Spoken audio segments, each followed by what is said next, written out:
Buddy, my name is Gary Malkin, and I am proud to say that I will be one of the guest lecturers and teachers at the new Chart Academy, offered by Ubiquity University's Wisdom Graduate Studies at the new Chart Academy in Chartres Cathedral, France. Beautiful group of people are going to be there from all over the world, and we're going to be steeping ourselves in the experience of music as a path to the sacred, to the divine. This interview by where I'll be interviewing Michael Stillwater, the famed filmmaker and musical pioneer in health and healing and a wellness of all kinds with music. This interview is because we are going to not only give you the information you need to prepare yourself for a rich week at the new Chart Academy, but it's also for those of you who want to make a last-minute decision and pop over to Chartres, France, and be a part of this experience that I think will be a once-in-a-lifetime experience for all of us. So first of all, let me tell you a little bit about Michael. This interview that follows talks about Michael Stillwater, who innovates with music, words, and images. He's an award-winning songwriter, recording artist, and filmmaker, and he provides artistic and transformational reflection upon core societal issues. An innovative educator, he catalyzes creative expression in people of all ages, even those who feel cut off from their creativity. Through Song Without Borders, the nonprofit creative arts agency he founded, he created his first film, Shining Night, a portrait of composer Morton Lauridsen, acclaiming a heartening rarity by the Wall Street Journal, received 4 Best Documentary Awards at US film festivals, and enthusiastic responses from global audiences, including Europe and South Africa. The movie tells the story of one man's deep listening in the solitude of nature and sharing the song he hears through millions of choral voices. Michael Stillwater's chants and healing songs for the last 30 plus years have been enjoyed by listening audiences and in singing circles, gatherings, churches, communities, with multiple recordings by other artists as well as himself. His intuitive recording artistry, which is a beautiful thing to learn about, provides a unique way for people to feel seen and supported at a fundamental and essential level. And this is the thing. He is also the co-author with a film composer named Gary Malkin. I wonder who he is. Yes, it's true. Michael Stillwater and I have a long and deep friendship and a creative association. And one of the best things that we are proud to have co-created together is a work called Graceful Passages, a companion for living and dying. We also created the Care for the Journey, an audio resource for nurses and healthcare professionals, and the Heart of Healing. Michael is the founder of Inner Harmony, offering musical services online and on-site, and also Song Without Borders, producer of the films and other programs, applying songs to personal and societal transformation, a project of nonprofit Living Bridges of Santa Fe, New Mexico. The last paragraph, today together with his wife, creative partner and project co-producer Doris Lasser-Stillwater, a Swiss contemplative psychologist. He co-leads Art of Presence and Song Sanctuary retreats, often with guest presenters in America and Europe, providing support through contemplative, creative, and personal growth practice. He resides in Switzerland, travels frequently, and offers musical programs around the world. So that's a big bio, but I wanted you to hear the official one because he's just one of these multi-talented Renaissance men. And it is my great pleasure to ask him more about his creative process and in particular, his reasons for creating the Song Without Borders film in search of the original song. So without further ado, hello, Michael. It's wonderful to have you and have an opportunity to hear more about what's behind your creative processes with all these great creative works you've done. Thank you, Gary. This film, In Search of the Great Song, is actually part of a series. And the series has the same name, In Search of the Great Song. The reason for that, the reason it is a series, is that it's too big a vision or a project to fit into one film. As much as I had hoped that the whole thing could be one film, the nature of film is it has a beginning, a middle, and an end, and you can't ask people to hold attention span for so very long. You know? So within the context of a film length, there was too much material to really honor and express clearly in one film. So the project began in 2009 with a series of interviews of people who were both, there were artists as well as scientists, and also faith leaders. The very first conference that I went to for the beginning of the film was the Parliament of World Religions in Melbourne, Australia. And my question that I asked of many of the leaders of the faith traditions was, is the great song in your tradition, or within your faith tradition, is there the great song? And I wasn't saying a great song like our favorite theme song. I was saying the great song as a meta concept, as an idea of that which underlies the deepest aspirations of a tradition or a faith tradition. And the marvelous thing that I found was that everyone that I spoke to was very happy to respond to that question and say, yes, the great song is in our tradition. Mm. And what dawned inside me after some time of this was using this name, the great song. It's actually, and it's a symbol for something, of course, but it's also, it kind of points in a direction. It points somewhere in a direction that, even though it comes from very unique and distinct and different cultures and traditions, that it's pointing towards some place where there is a unity. There's a unity that is it's a harmony and a unity. And it's really provides us at this time, I feel, even as much as it could have provided 100 years ago. But now, with all that is accelerating in terms of communications, and with communications, potential divisiveness between people and ideologies and faiths and so forth, to have a central a vision of a concept that people can agree upon is very rare. It's not something we find every day.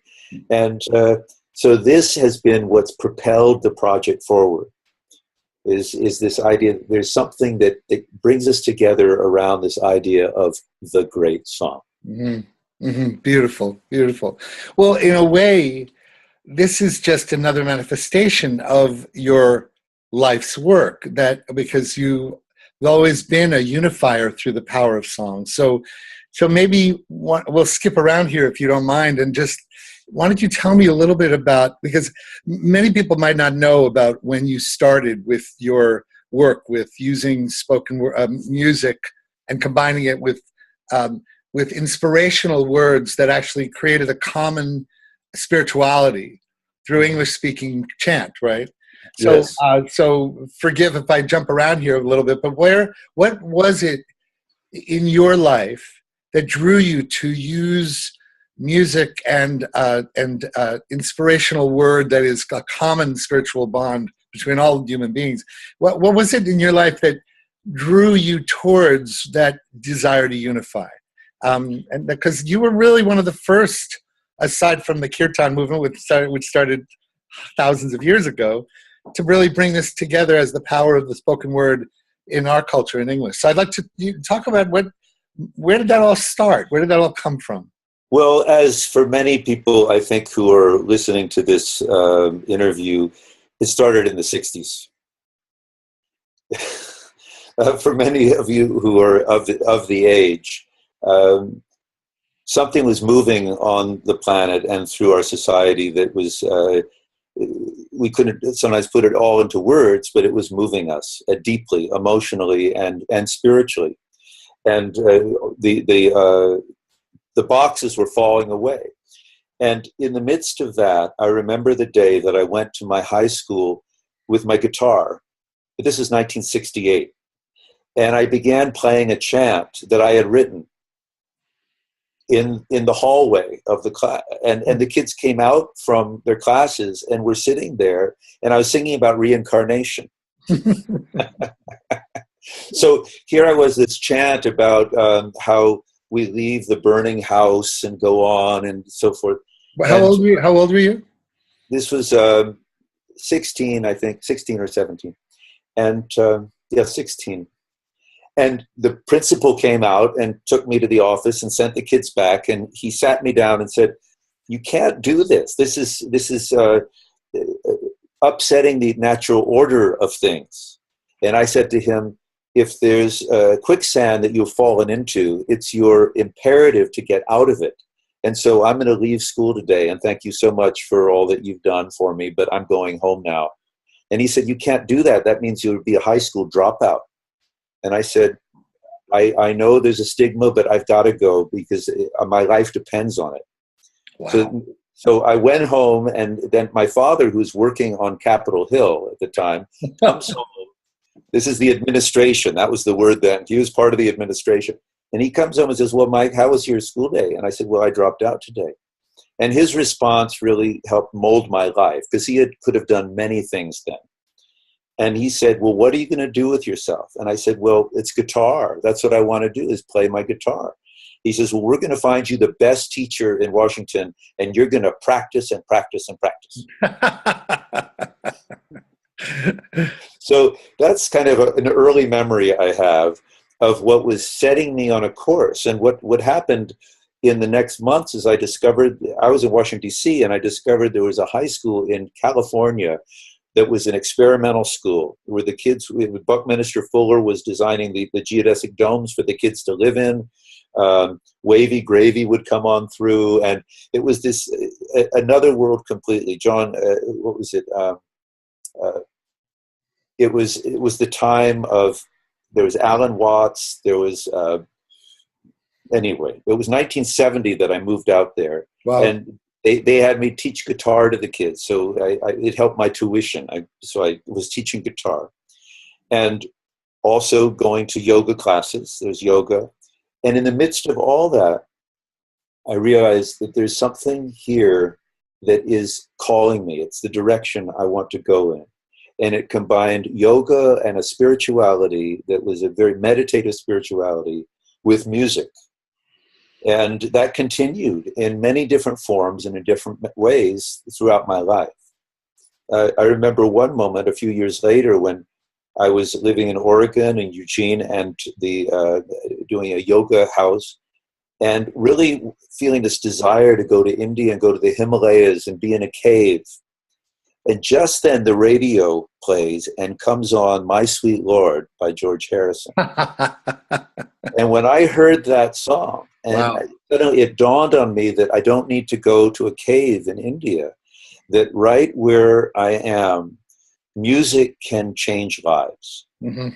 Beginning with bringing me to peace, but it can, with mantra, with chant, with the repeating words. And that's a beautiful example of a song that has English words and mantra together. Right. And that's been my calling all these years, is bringing together the mantras that evoke the deepest sacred when we repeat them, and English words that connect to the heart, that are our own, for me, my own heart story, but in a way that's simplified and connects with others. And that's so many of the songs and chants that I've sung over the years are like that. They come from my heart story, and then they connect to other hearts. And that's what I've been doing.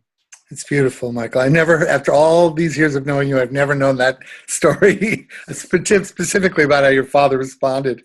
I want to ask you something about something I've been exploring that I wonder if you can say something about, which is, many people believe that because of the ancient vibrational frequencies of Hebrew and Sanskrit and these ancient languages, that encoded in them are vibrational states of consciousness that are in the vibratory frequencies of the sounds themselves, right? Latin, for example, of course.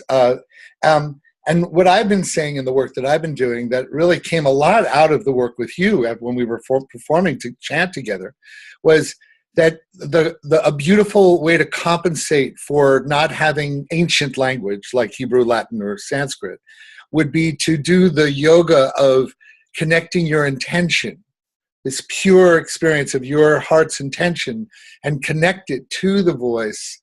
And then suddenly the magic, the alchemy occurs where it almost becomes as powerful as the ancient Hebraic vibrational or Sanskrit vibrational experience. So say a little bit about, in this day and age, many people are singing, but it's lip service, or it's clergy that's just because you're supposed to, and it's part of the, not clergy, but like, chants in the middle of church. Or what is it that makes this be an actual portal into the divine, to the sacred, to the mystical, to the things that really awaken a connection, rather than just, many people are in choir and they sing and they love the music, but there's something deeper you're talking about here in Search of the Great Song. I just want you to talk a little bit about that.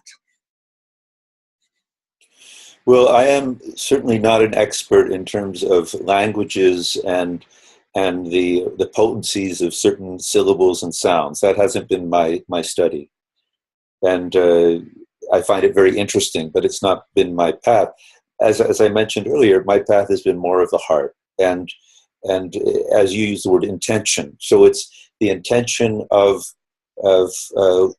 what this song or this chant, whatever the song is for. And for me, the intention is, I think of it simply as it's quieting the mind and opening the heart.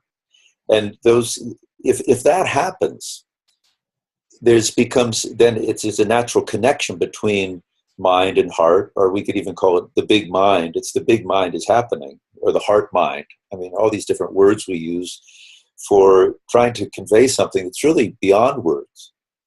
And that leads me to say that regardless of the words, we're going to a place beyond words. We're using all these words, whether it is the ancient languages or English or any language. I live in Europe, and so mostly I'm singing with people who are German is their native language for the most part. And so I always say at the beginning, I say, you don't need to sing the words I'm singing. If I have translations for them if they want, but I say you can also. The important thing when we're together is dropping into your heart, is getting out of the controlling thinking mind and dropping into the heart. And if it's more helpful for you to not look at lyrics, but to just listen to the sound and open your mouth and just start, making sounds, with everyone else making the words, that it doesn't matter. It's like kind of whatever gets you there, right? Whatever gets you through the door. And when you have a group of people, and I'm trusting you will be helping with others leading this group in Chartres to be chanting and singing together. And especially if you can be singing in these marvelous acoustic spaces, wherever you can do that there's nothing I need to say that will be stronger than people's own experience of as their sound vibrates their body, and as they listen with their ears to the whole sound of what's happening in the room. It's transformative, it's transcendent. For me, what I've been offering, because I love it so much, for so many years, what I now call chant wave. It's been called other things. The whole point of it is really it's the immersion into the sound and doing it in community. One can, of course, chant on one's own, but when you're with a group of people and all dropping in, things happen. We're breathing together. The heartbeat is going. The science is telling us the hearts are beating together as we're singing together. We're breathing together. And in this sound bath, in this sound infusion that has a intention of opening, whatever we're doing, whether we're singing the words specifically or not, the intention is the opening and the dropping into the heart. And it happens. It happens every time. I've never been in a place where it doesn't. It can be more challenging if you're in an environment where it's not resonant, where the room is sucking up the sounds and it's very dry. It's more challenging. It still can happen. If the intention is there to go, to drop in, it will happen. But when you are, as you will be in Chartres, in spaces, I'm hoping, because I don't know if you can be singing in the cathedral itself, but wherever you can. I think we will be at times. Well then, it's beyond description. Truly, yeah. Well, you know, there's a whole lovely thing that happens when intention drops into a line, right? But what happens when you talked about is when you're in a place where the sound is sucked away, there's the other thing, which is the dross of the multiple divergent intentions and attentions that actually create an incoherence in certain spaces that cloud the consciousness of. So, you know, to be in a place where there isn't so many distractions and it becomes an amplification of the joint intention of everyone there, it's a perfect opportunity for that. I love that you said that. So one of the things that I adored in your film, I just saw it this morning for the first time in this new cut, which is presumably probably the final cut. And what I love about it is it viscerally connects you to the recognition that the mother of all song is the natural world. I mean, I love how you start with, it's so beautiful, the construction of the film. You start with this deep connection to the earth's sounds. I won't go to give it all away. And then you lead into the keepers of the earth sounds, the indigenous and interpretations or reflectors of the earth. And so you track these beautiful unified expressions of sound itself as a path to transcendence. And I'm trying to form the question here because I'm just there. What I feel like your life's commitment has been since you started playing guitar has been really veiled inside of it is a recognition that sound itself is a portal for awakening when it's combined with a beneficial intent and a desire to open the heart. So what have you envisioned? What have you envisioned, given the greater evolution of distances and boundaries and tribal wars and religious, all the violence that's happened on the planet? Have you ever, I mean, just in terms of your wildest dreams about what you imagine the power of sound could do to help ameliorate some of these world challenges that we have? Have you ever dreamed of ideas that where this film could go, for example, or where this work could go? Or I wondered, knowing you, because you're such a creative artist, you always think about new things all the time. Just in your wildest dreams, what could you imagine? I don't know whether it's 5, 10, 20 years, but where sound itself gets its due. Where this movement becomes a recognition of, like air. When we breathe with more oxygen, it expands our consciousness, as it goes with Stan Grof's work. Could you imagine it being actually co-opted or appropriated in a positive way by the planet and by our cultures? I just want to see if you have any thoughts about that. Well, it's beautiful what you're saying, Gary, about that. And I could certainly spin thoughts about it. But life has been teaching me for these last several years has been to bring my ideas into manifestation as best I can, step by step, and to stay focused on that without having to know where it goes, without having to know how it will work or who will be touched. As you mentioned, this film, this right now coming out, In Search of the Great Song, there's no way of knowing who will see it, how it will be touching people. There's a hope that it will, and a hope that it will be part of what you're talking about, part of this shift to recognize the power of not only of song but sound, as you say, and how connected it is to our spiritual journey. And just briefly, I'll mention, and I know we could come back to also Shining Night and speaking of that, but which I'd love to do, by the way. Yeah. Yes, there's, as I mentioned, there's a series, and Shining Night was the first release in 2012. The story of this composer that we'll speak about, Morten Lauritsen, and whom actually you at Chart will be singing one of his pieces. So looking forward to that, I'm sure. In Search of the Great Song is more the panoramic meta view of this concept of the great song. But there's something very personal that needs to be described, and it's going to take a film to do that. And the working title of it is Beyond the Fear of Singing. Ah, right. Very important. And what this taps into or addresses is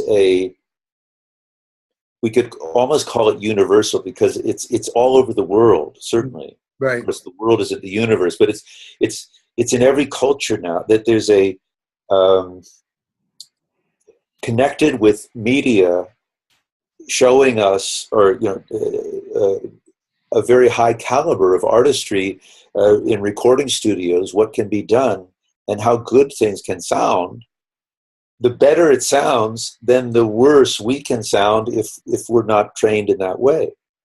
It also points out the distinction between performance-oriented artistry and the natural creative expression.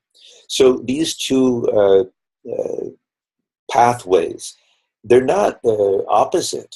The path of the performer arises out of the natural creative expression. But often those who are not gifted with pursuing, or don't focus on pursuing, or don't have the calling for developing their artistic talent, whether it's in music and singing or something else, they still will have the natural creative expression. However, all over the world, it's being denied, suppressed from within. The feeling that, I can't do that. I would never sing in front of someone else. And you don't know how many people will say that. Even maybe some of the folks right there with you here might have that thought somewhere in their mind that they'll sing along, but they wouldn't ever want people to hear their voice. And it's such a huge issue. It's like an epidemic. and so the film will be addressing this epidemic, and also the underlying fears that people have around that, as well as the renaissance of emergent singing culture that is happening all over the world. So those two aspects will be described in this next film. Well, I had to blatantly self-promote, but I have actually been exploring this, and I hope you interview me on it, because I have a lot to say about it, and I really feel very strongly about it, and I love that you've been such a devoted artist around bringing that into the mainstream world. So many people who have been in your chant wave since the mid-'70s have awakened their recognition that their voice is theirs. It's their birthright. It's an innate gift, and it's for them to experience and share. And I love the contribution you've made. So to actually really address it as an epidemic and as something that is unnatural, really. One of the things I love about your movie recently, the Great Song movie, is you begin with this beautiful artist, Muriel, singing, where you almost feel like you're a fly on the wall, allowing yourself to experience the intimacy of this incredible, vulnerable moment of someone singing a gorgeous song that motivated a nation, it was more beautiful and powerful than any overt performance I could see, and it was such a gorgeous entry into the realm that you're talking about. It was so much more than performance. It was about the innocence, the vulnerability, the power of just song bare naked, so to speak, right? So I just thank you for that. It's a beautiful thing. So regarding the Shining Night, why don't you talk about the evolution. What moved you to start the film about Morton Lauridsen? And I know you and I have a very deep connection to this man, and you can reference it. I let you talk about it. But the bottom line is, how did this begin? How did that unfold? And what was the journey? And what were the fruits that came out of it? Start with how it started in you. Well, there will be two tracks that lead together into one thing. And the two tracks are that there was this project began in search of the great song, going to Australia and interviewing indigenous elders and faith leaders and so forth. And the interviews continued. And Doris turned to me, my wife Doris, and she says, you know, of all these interviews, you know, whose music touches you the deepest? And we both looked at each other and realized together it was Morton Lauridsen. And she was the one who, years earlier, had brought the recording of Lux Eterna, which is his opus work, is you know, the most major work of choir and orchestra. And I'll never forget the moment you and Doris brought that music to me in my living room. I had no idea it was his, and I started to cry. So, yeah, maybe you'll tell the story, but I'll never forget that moment. Right. Well, that music touched us so deeply and carried us also at times when other music couldn't suffice. It did not go as deep. And it was not somehow as pure as this music. It took us to these deep places and supported us in making passages in these deep places. So when the time came and she asked the question, and we know together it is Morton Lauridsen's music that needs to be in the film and he needs to be interviewed. We thought maybe it'd be a short interview as part of all these interviews. And so we arranged to see him at a rehearsal of a choir named Volti in San Francisco. And then the next morning had an interview with him. This music of Volti I'd never heard before. Neither of us had heard before, but we filmed it at a rehearsal of this music and then went back home with this interview and this music. And I spent some weeks just editing that rehearsal and his interview. Interestingly enough, the interview was fine, the audio was fine, but the visual was really bad. It was in this dark Victorian house, and I thought, it's not going to work. But I used his voice behind the music of this rehearsal, and it became a 24-minute short film. And I thought, wow, I don't know what to do with this, but it touches me, and it touched Doris so much. So we sent it to him. He never saw it for months. So I went on to other things, and I get a phone call one day, and it's Morton Lauridsen saying, I just came across this thing. It's beautiful. What do you want to do?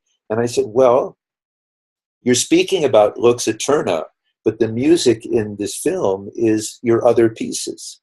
What would really be great would be to film Lux Eterna, your great work. He says, well, tomorrow it's being performed in Scotland, and I'll be there. I think you should be there. So Morton flew Doris and I from Switzerland to Scotland the next day. And we met him and we filmed the Lux Eterna. But other things happened too that are all part of the film. The Madrigali in a little chapel, one of the oldest chapels in Scotland. More interviews with him. And he said, well, what do you want to do? I said, this is something that could really develop into its own film. And truly not a detour from In Search of the Great Song. Really? But it's like it was a part of the story of the great song is one man's creative expression and his listening to the great song and him expressing it in his way and having millions of people singing and listening to this expression all around the world. And thought, wow, different from how I thought the series would unfold, but perfect.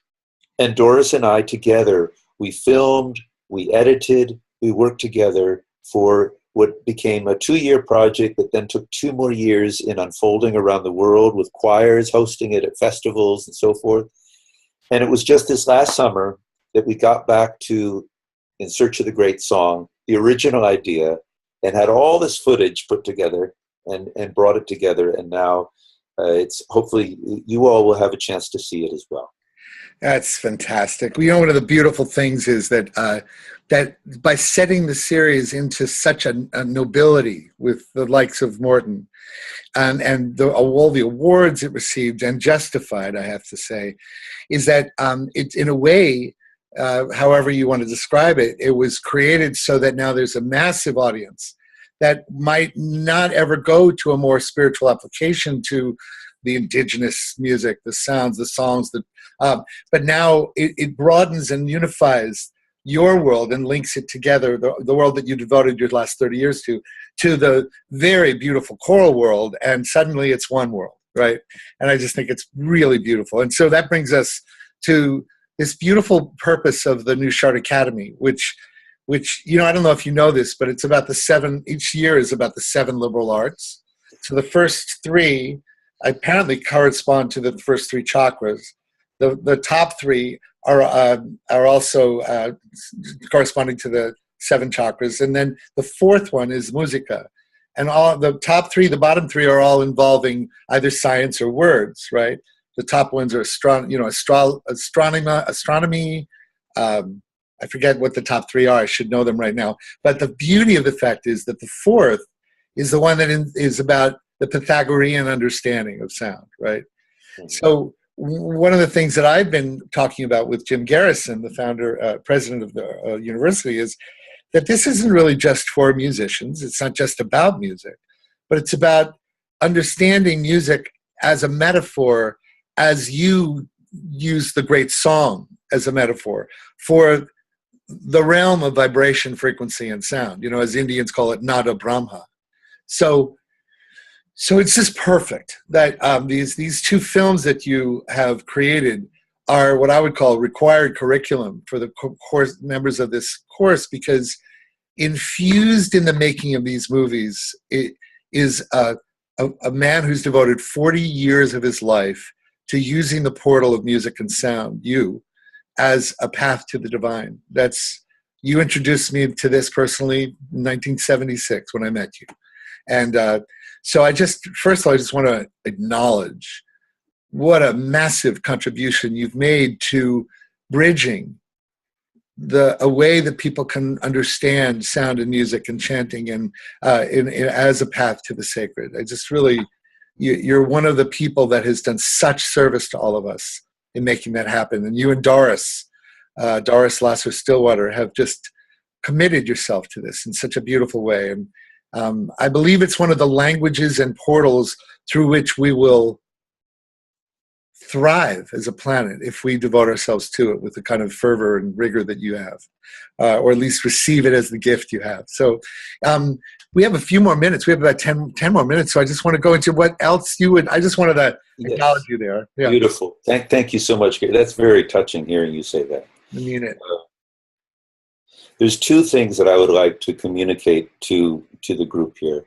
One of them is to do with intuitive song, which is spontaneous song making.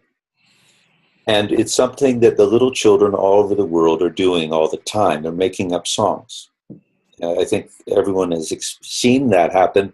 We might have forgotten that we've done that too, that we all, for the most part, have experienced that and then suppressed it or forgot it.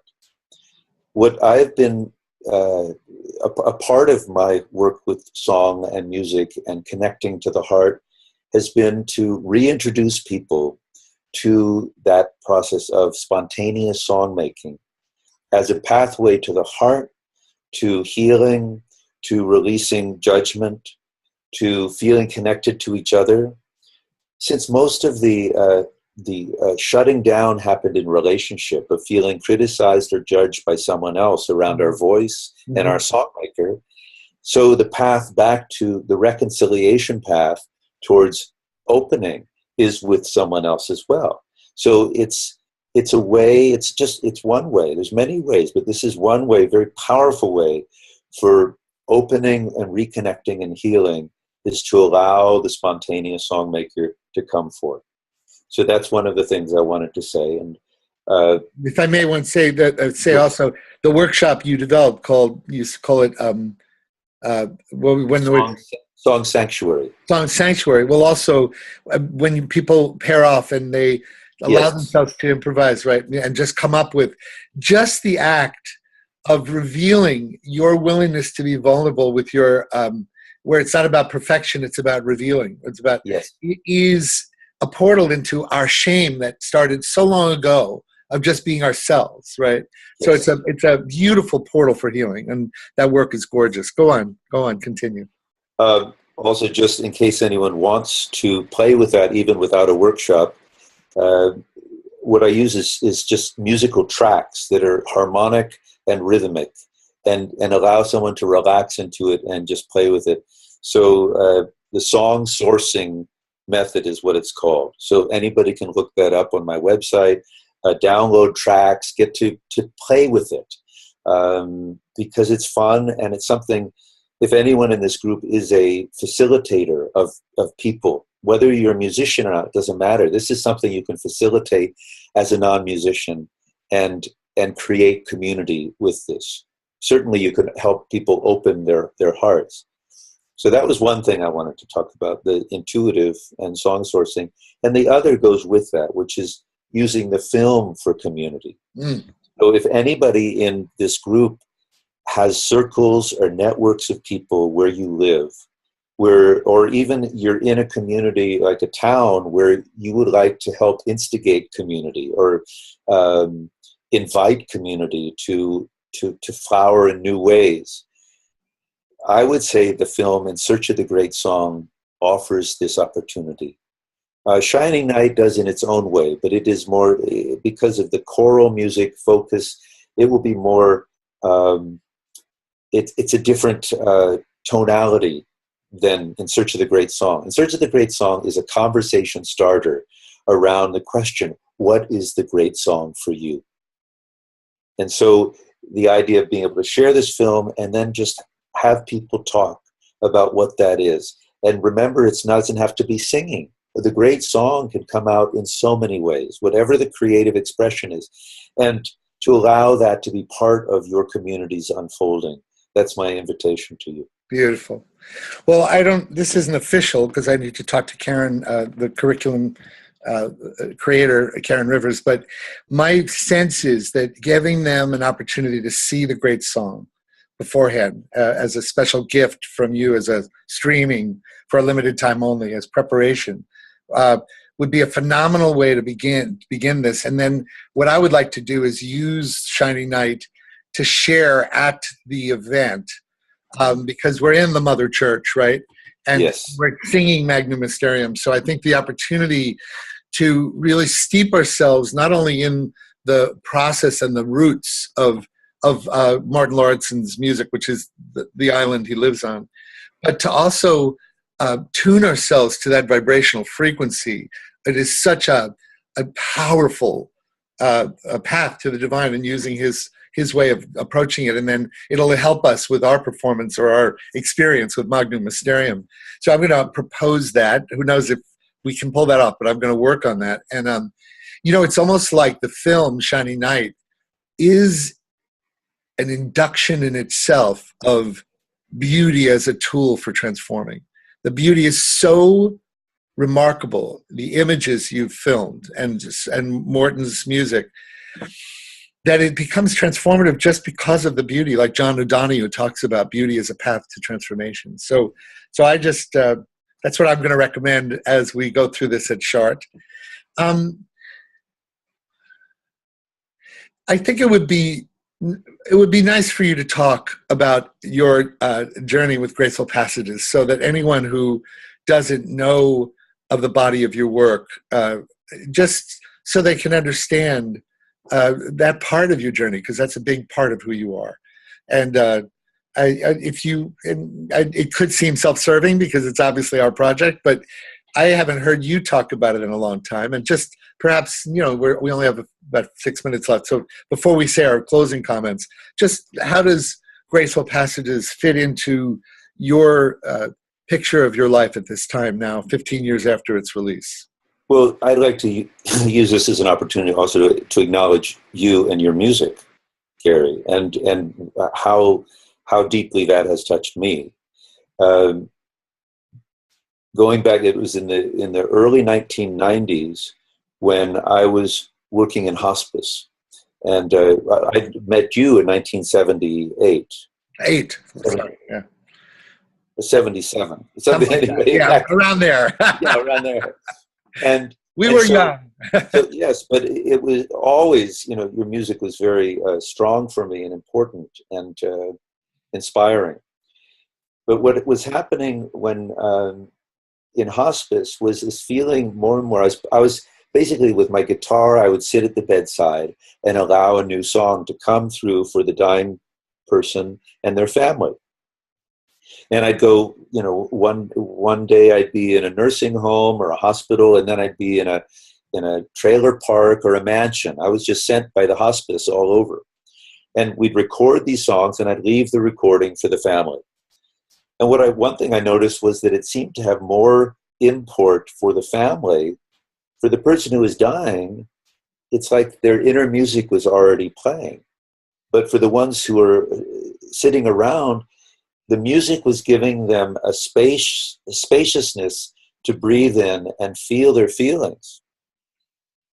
And so after some years of this, I thought, it'd be beautiful to create a recording that would touch many more people than I can reach personally. And in the pursuit of that idea, I came to you, and that you were very busy with television music at the time, and you had one day to allot for this project. And so we figured it would be to produce one of my songs that was created in this process of being with the dying people. And so we started the production of that. But at the end of the day, we shifted, and we just had me speak a meditation, and you played keyboard with that. And at the end of that, we said, there's something very powerful in this without having a song, just the power of the music itself and some spoken word. And by the way, not just any spoken word, but the gift that you had of being authentic and tender and compassionate. It rivals any deep minister of any religious tradition, and it's always been a very powerful gift of yours.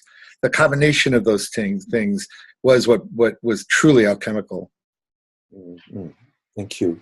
Well, I remember that the next day or a few days later, I was off to a conference, and Arun Gandhi, who's Mahatma Gandhi's grandson, was there with his wife Sinananda.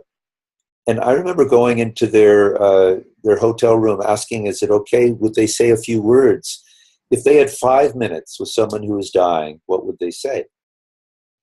And I brought this recording back to you, back to the studio, and it was the first attempt at putting together scoring, an original score for the words based on these words and the essence of what that would be. In other words, how to take spoken words and support that in a way that would convey the essence of those words. So much so that when you took the words away, the music conveyed it by itself, which was another thing we discovered out of this whole project. Right. Well, it went on. It wouldn't stop. It was not about one day of your time. It became your life and my life and Doris's life. And she would introduce new people. We even flew to the bedside of Elizabeth Kubler-Ross as she was dying, recorded her words. It went on and on. We asked Ram Dass into the studio right after he had had his stroke, so his voice was not even able to carry out long sentence. He had to say a word and then pause for a minute and then say the next word. And yet it was totally fluent and totally cogent.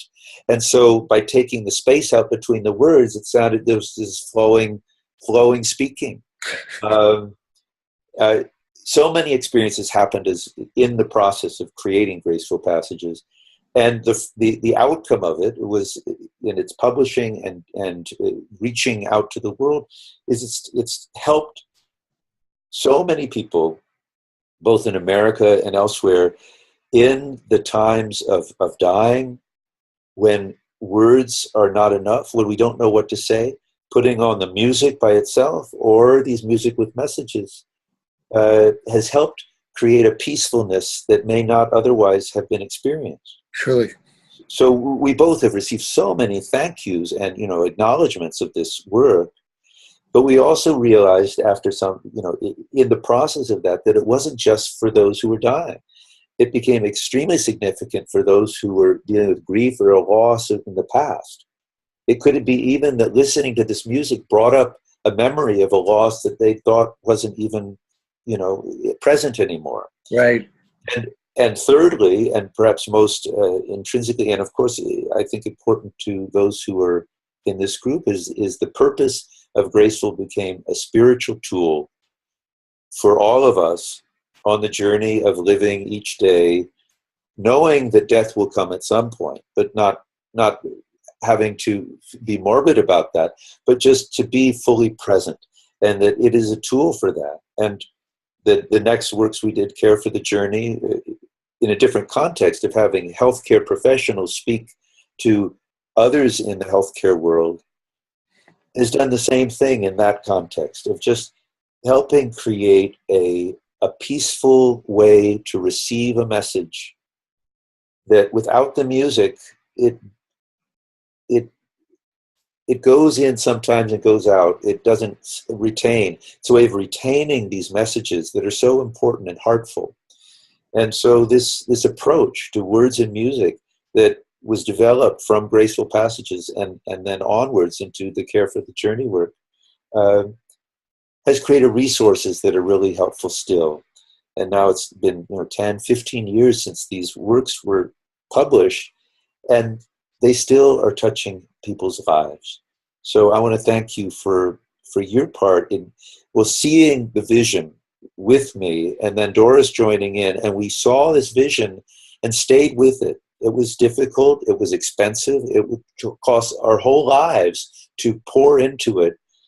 And people would say, how can you possibly make something for someone dying? It's a unique individual experience. How can you do something that will touch more? And we asked ourselves, is that hubris? Is what's going to happen? We sent it out as testing to hospices around the country.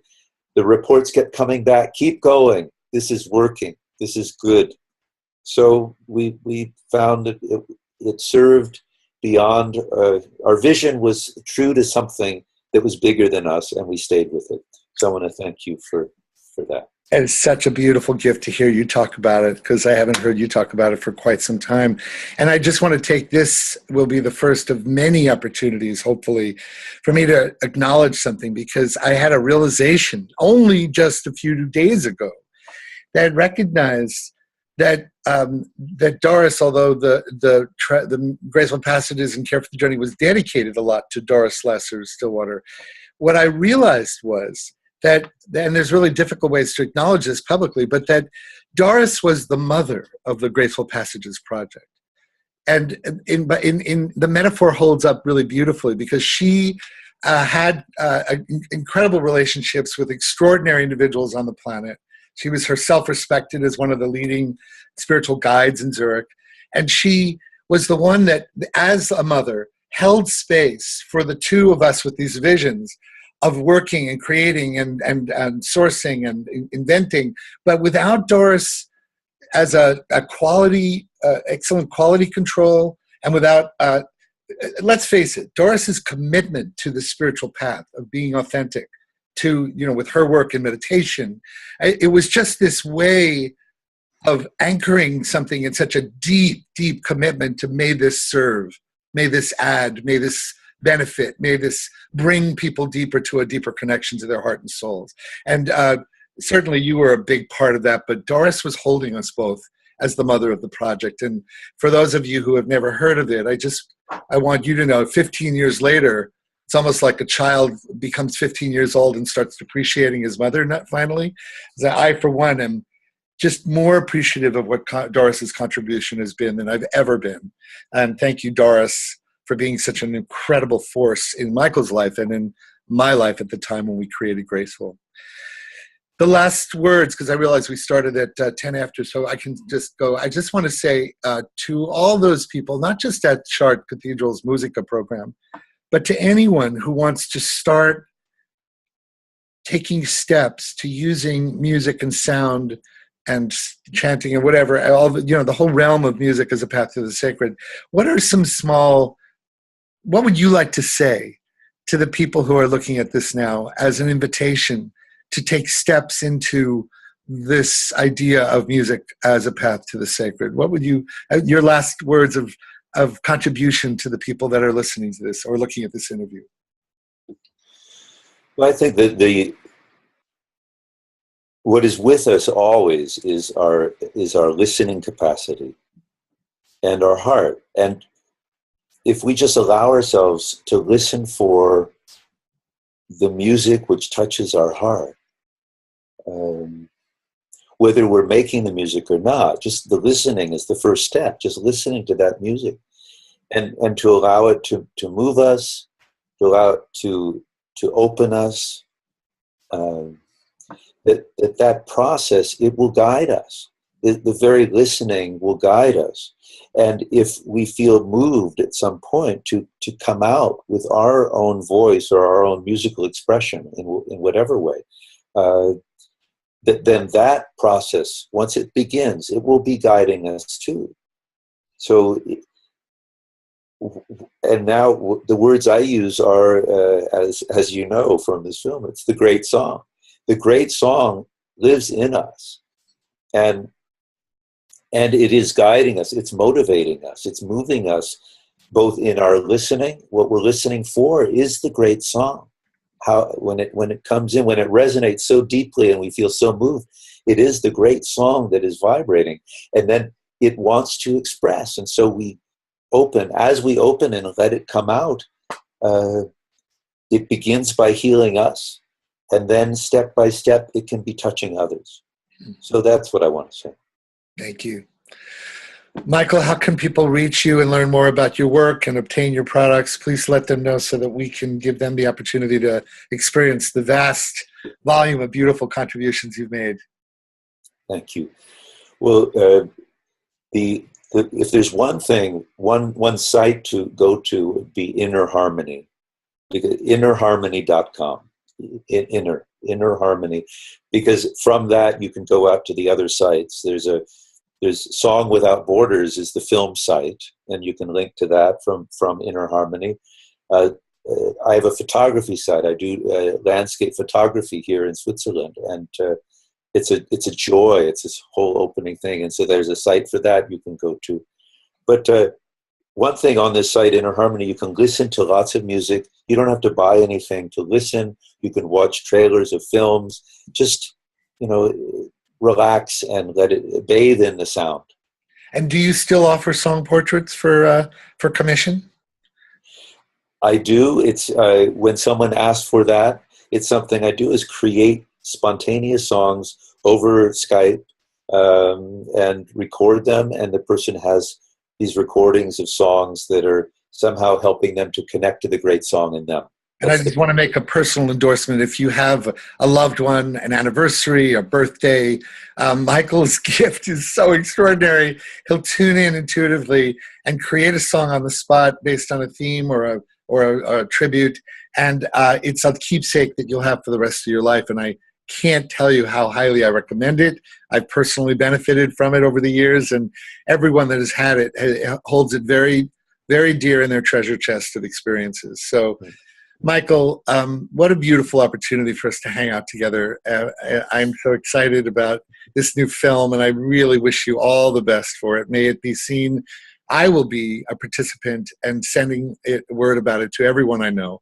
It's a very important film, and it's directly related to, really, it's all your fault, pal. I mean, I was making a lot of money doing the media and exclusive media, and you came to my house one day and said, I think I'd like to do something for End of Life. Never the same since. It was the end of your life as you knew it. And I started this program recently called Soul Song that's really been inspired by Chantwave directly, and it's my my iteration of that, and it's all because of you. So I owe you such an enormous debt for opening my eyes to the power that music was. And it wasn't just about entertaining, but as you've heard me say before, about entertaining. And I devoted the second half of my life to that because of you. So thank you for your contribution. I mean, I can't ever acknowledge you enough for that. And thank you for this time, for this hour together. I think that this is going to be a beautiful experience for anyone that wants to understand what's behind your work in this new film, and wishing you all the best. Thank you. Thank you, Gary. It's been a blessing and a wonderful, and have a wonderful time at Sharp and sharing with everyone. And just, I think you mentioned, but I want to say again, your music runs throughout this film of In Search of the Great Song. I'm so excited about that. Excuse me. I heard so many of my cues, and thank you for that. That's great. Yes. Okay. Yeah. Okay. Regards to Doris, and blessings. Yes. Blessings. Bye-bye.